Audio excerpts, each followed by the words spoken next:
Hello, welcome to OJ Studios. Please enjoy this week's chapter of Punishment 2, Return of Amanda, by Olivia Julius.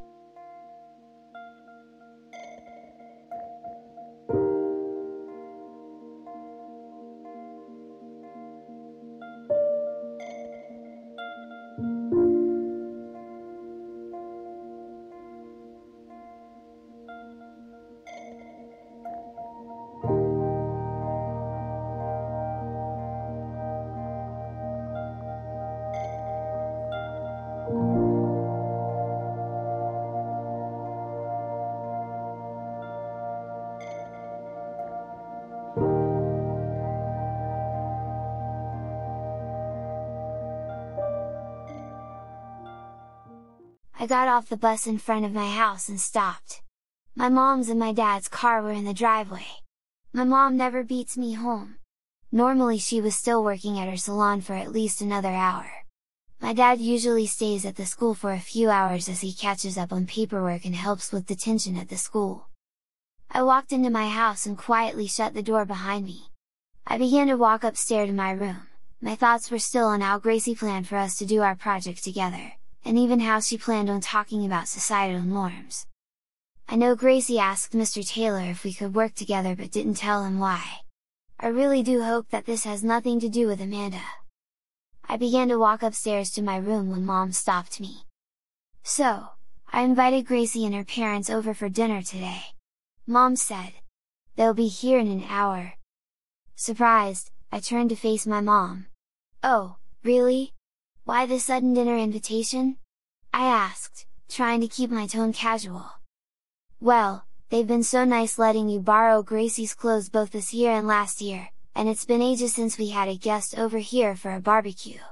Your dad and I thought it would be nice to catch up," Mom replied, giving me a knowing look. I nodded, still processing the unexpected turn of events.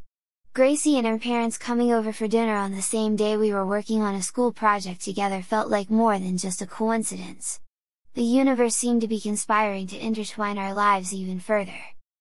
As I made my way to my room, I couldn't shake the sense of anticipation and uncertainty that hung in the air. Gracie's proposal to collaborate on the assignment had introduced an element of mystery to the evening. I wondered what her idea was and whether it would involve Amanda or not. Could I allow her to tell my secret? It was bad enough that I was still wearing girls' underwear every day.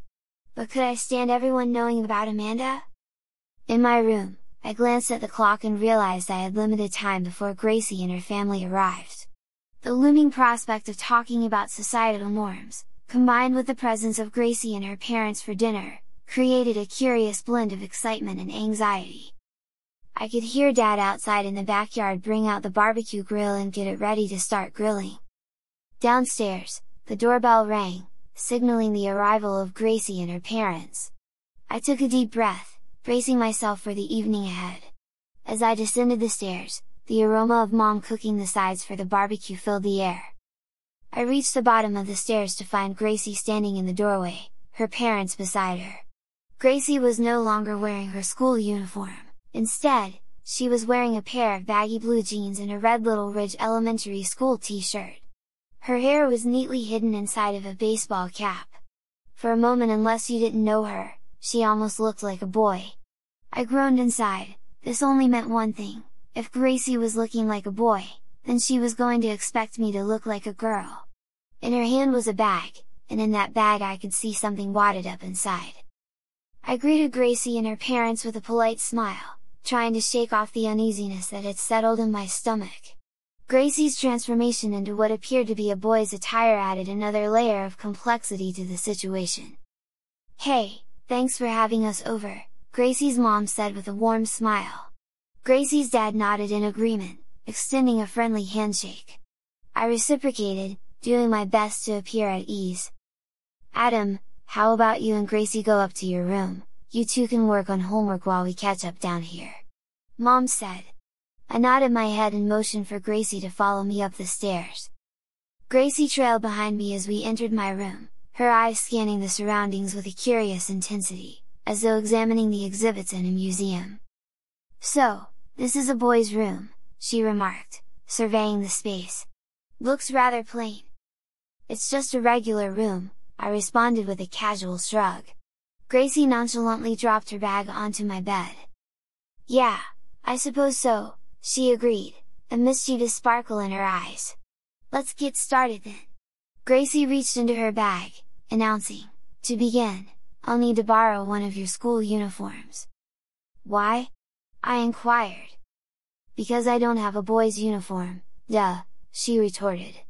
Retrieving the clothes from her bag, Gracie laid out one of her girls' school uniforms, the jumper dress now unfolded in front of me. You got to be kidding, I remarked, eyeing the clothes skeptically. Oh, but I'm not, she replied. Here's the plan, you dress as Amanda for dinner tonight. We'll take a few photos, and then, as we present tomorrow, we'll be doing it in each other's uniforms. It's our way of challenging gender norms. I paused for a moment. If I did this, everyone will know about Amanda.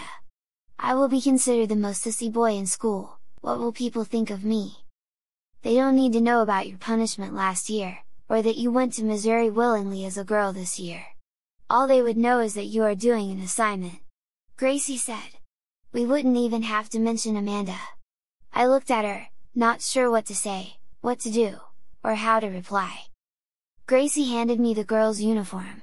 I hesitated for a moment. Last time I wore one of these it was last year while I was hoping that Gracie was going to forgive me for cutting her hair. Now, I stood here as she handed me her uniform. I took the uniform from her. Fine. I whispered. What all do we need to do? Gracie smiled, her plan was working perfectly.